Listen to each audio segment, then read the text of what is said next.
Jan Kiekeben. Okay, never mind. I will jump in here. This is that's a good title, isn't it? That's a when I came up with this title, I said I need a clickbait title, something that people will come to. So now I'm here. I don't have to advertise for myself here. So you're just here. It's a clickbait title: Why Product Discovery Trainings Suck. Spoiler: first thing to say is I'm a big fan of trainings. I actually give trainings. I have here some recent people. I just gave a training last week on product discovery. So I'm not saying product discovery trainings are not effective, but more a better title would be why product discovery trainings are only effective to a limited extent. That's just a too long title. So I'm Jan. My 3 emojis is the wink emoji for today. Maybe a little tear and sweat because I'm a little bit panicked jumping in. I didn't know this morning. So, and the third one is still a big smile on my face because I love doing these things. Let me tell you a little bit about me. I'm working at XING now 5 years to the day, and I have more than 15 years experience in the field. And I see a lot of former colleagues of mine from other companies here.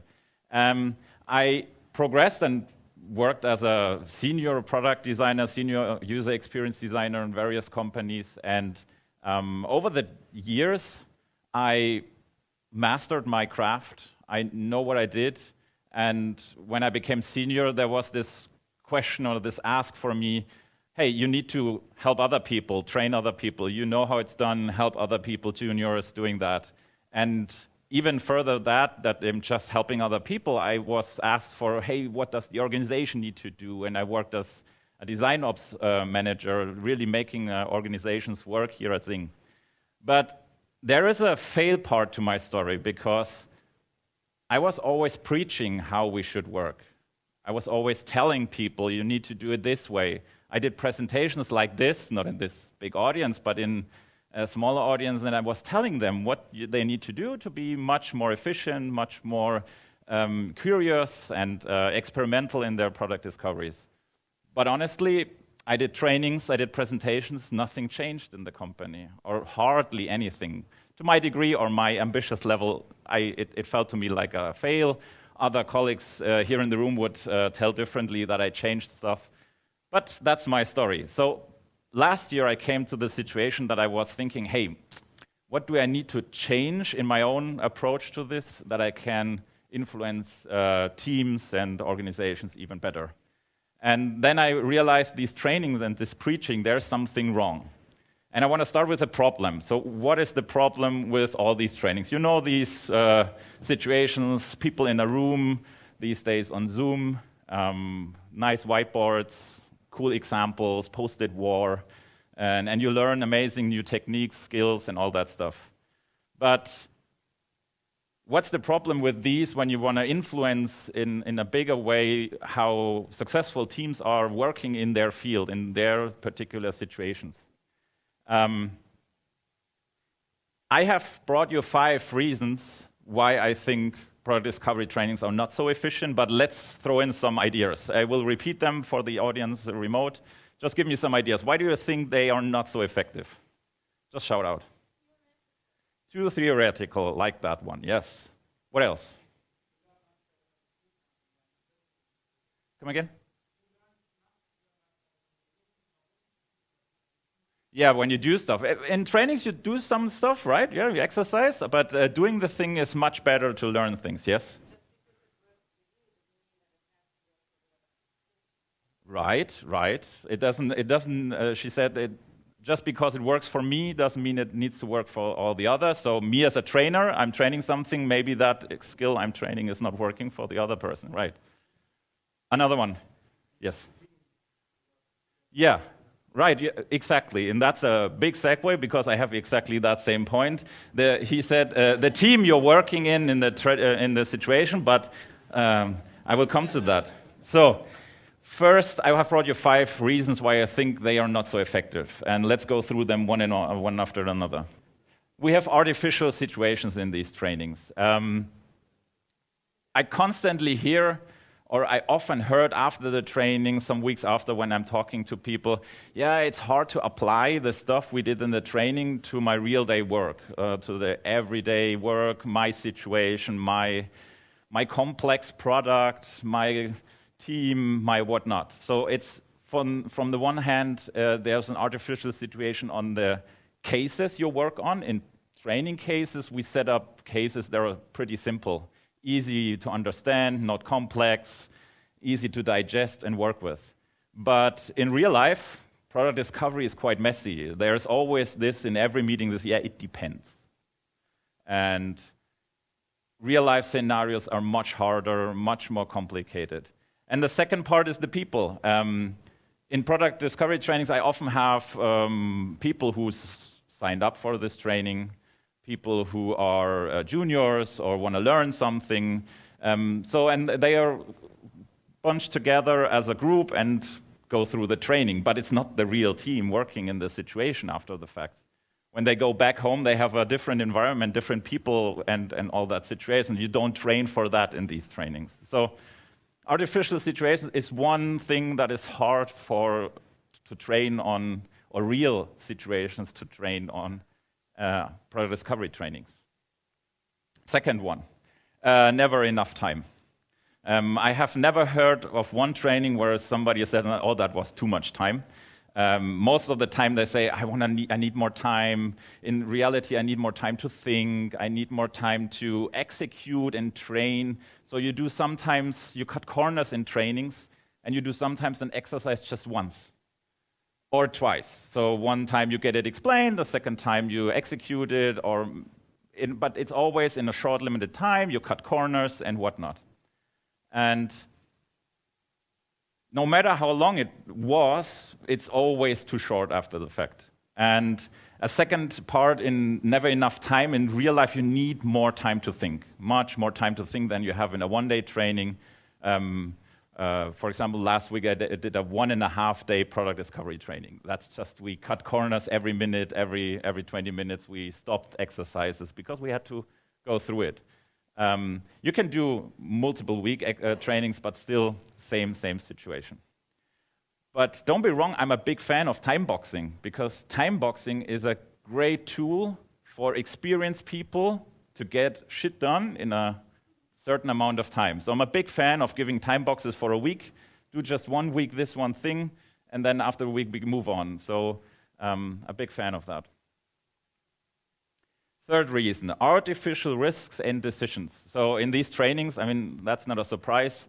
You have artificial examples.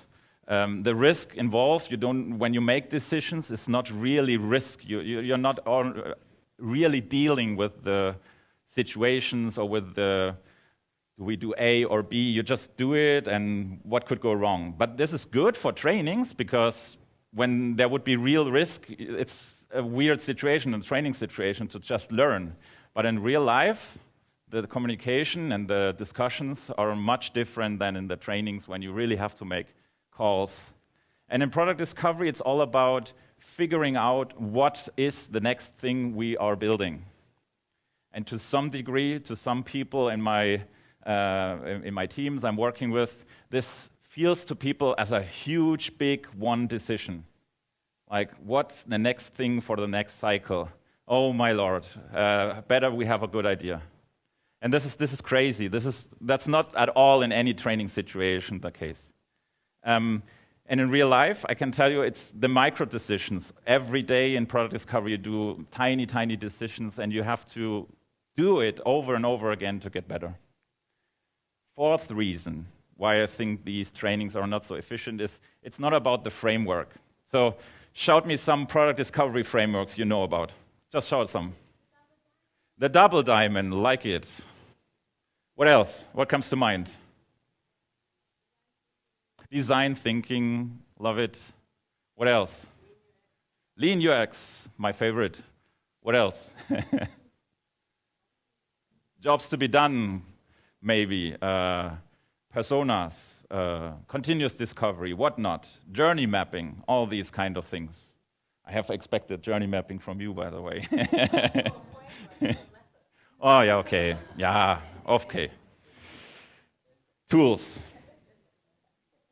But let's look at quickly, because I say it's not about the framework you learn in the trainings in real-life scenario. Let's look a little bit quickly about how do we learn.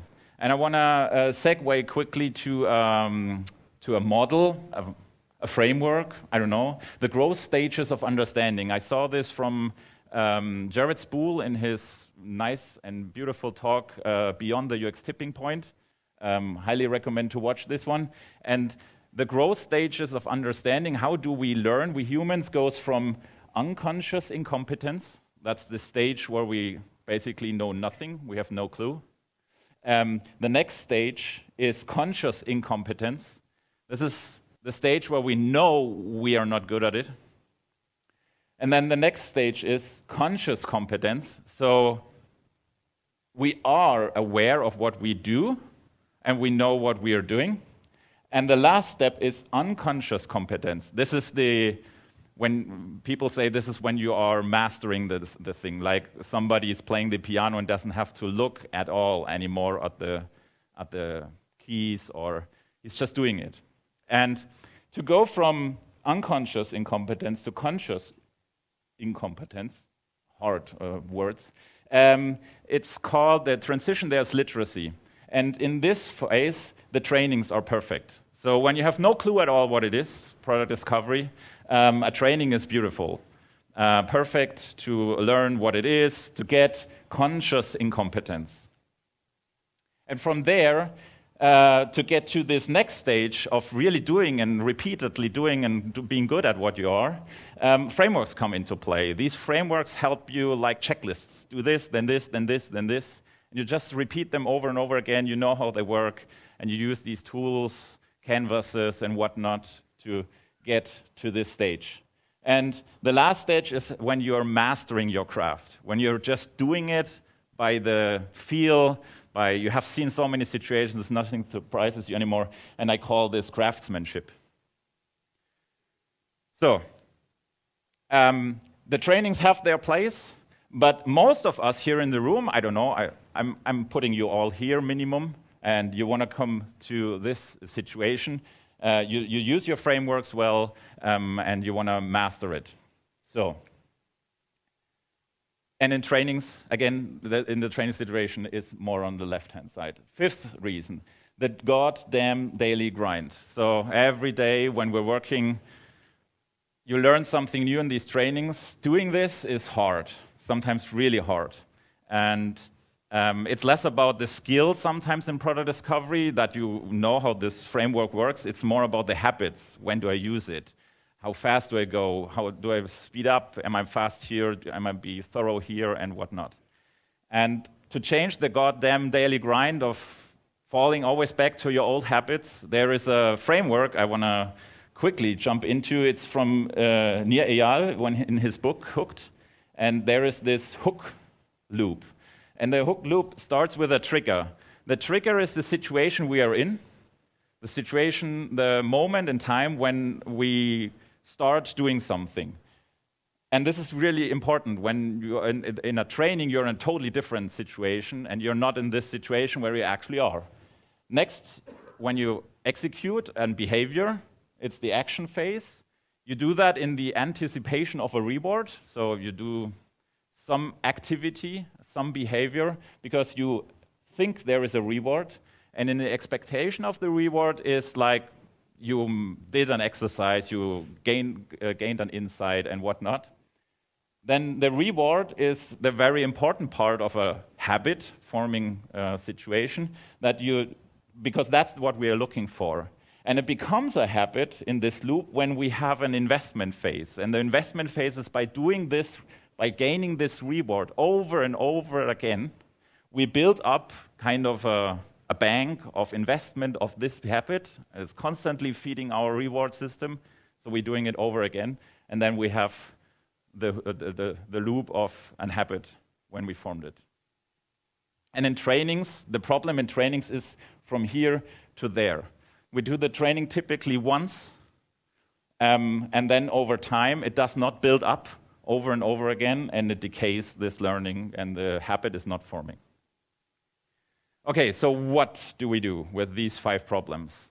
I figured out an approach that works for me, and maybe not for everybody in the room. I like that, that insight. What works for me must not work for you, but maybe it gives you some ideas of approaching it differently. So what I did last year, I started as a product discovery coach, and I bring 3 things to the teams. That's the first one is a big chunk of coaching, a little less chunk of facilitation, and a tiny little bit of consulting. I will come to what is coaching. I don't want to make a talk now about what is coaching, but the part is when you Google these things, there is a difference between these. Coaching is basically asking good questions, really good questions, making the teams think in the right direction, nudging them towards a different approach. Facilitation is sometimes I just moderate a workshop where we do one exercise, where we fill out a value proposition canvas and whatnot. And consulting is all this advice monster. Sure, I know things. Sure, I have some ideas on what needs to be done. I have an opinion, but I really try to keep it down and first start with the coaching, because the teams constantly come to me and say, Jan, what should we do? And I'm basically kicking in first my coaching mindset and asking stupid questions, asking a lot of questions. And then at the end, maybe, I give feedback and I give some advice. So how does the coaching mindset, what I try, fix these 5 problems? The first one is I can work in their complex environment. So my coaching environment is I go to the teams and help them in their daily work. I work with them in their problems. I work in their situations with their teams. So all these artificial situations of the training is not existing. So that does, on the other hand, also mean I have to deal with the full complexity. But that's beautiful. I like it. Second, this never enough time problem. With the coaching approach, I work with the team. So there is not the situation as in a training that it has an end, because I'm engaging with teams over weeks, a month, quarters, even half a year or full year. I have one team I'm working since December until now. We are working together in multiple discoveries, not just one, continuously working on discovery. So what I can do in my coaching approach is I can go into the teams and speed them up. Come on, guys. Now let's speed up a little bit faster. And sometimes I dial down and say, this last user test or this last experiment was amazing, but now it's not the time to go all in. It's now time to reflect, to understand, and maybe there were some assumptions in this test, some different situations, and we need to dial back and understand these situations even better. Third one, navigate through uncertainty. Perfect for this day. That's also a big job of mine. What I do is I provide confidence. What I do, I reflect what they are doing. Sometimes I'm just telling them what they did in the last 2-3 weeks, and that gives them reinforcement. We are making progress. Still, the hill and the questions are hundreds, a ton of questions in front of us, what will happen. But sometimes it's just my job to tell them, hey, look what we have done. And that gives them confidence, we're making progress. And what I also can do in coaching, what I cannot do in training, is I can manage their uncertainty and the complexity one step at a time. I can just say, okay, this week we are doing this. I don't give them the full roadmap of what happens in the next 4 months. No, I give them step after step after step, advice, nudges, where to go next. Fourth one, it's not about the framework. That's a big upside of me helping the team, because what I do, I bring my mastery, the 15 years of experience, and maybe sometimes I even know other people in our company who do something better, and I can bring them to the team when it's time.